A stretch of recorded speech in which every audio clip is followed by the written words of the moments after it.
We are here with state economist David Cooke from the Oregon Employment Department to hear about employment figures for March. David, can you give us a summary of Oregon's employment situation?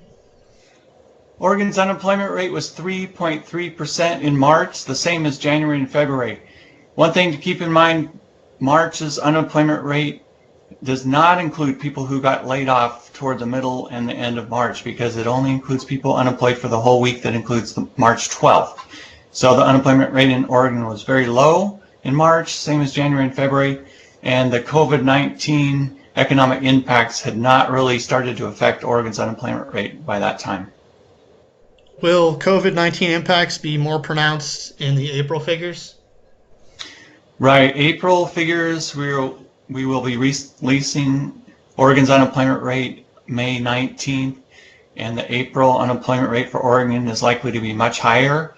And we've already seen very high initial claims for unemployment insurance filed over the most recent several weeks, and we have data on our website on those figures. And we don't have a forecast for April's unemployment rate right now, but it should be much higher than March. Back to March, where do March's job losses fit into the big picture? So in March, the total payroll employment dropped by 4,800 jobs, and we saw losses in 4 major industries, with leisure and hospitality dropping 2,000 jobs, and that includes restaurants. And then retail trade dropped 1,700 jobs, private education was down 1,000 jobs, and then government was down 900 jobs. There was only one major industry to show a significant increase in jobs, and that was construction, which added 900 jobs in March. How does March's low unemployment rate fit into the story?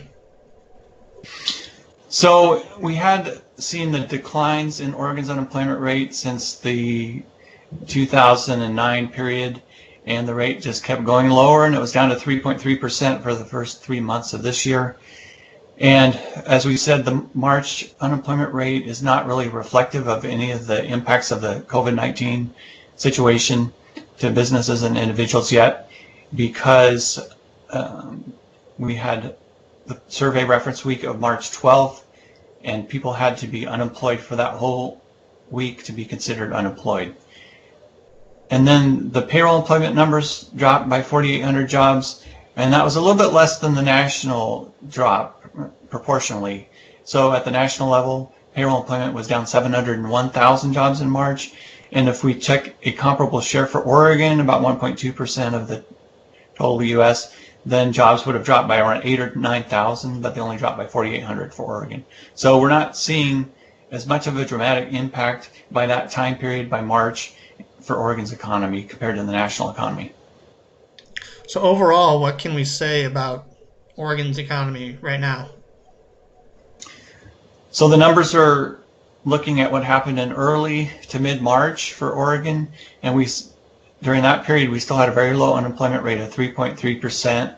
The jobs picture was starting to turn, where we had 4,800 jobs lost, and if you look at January, February, and March, the average monthly gain is slightly negative at about 1,000 jobs per month for those first 3 months.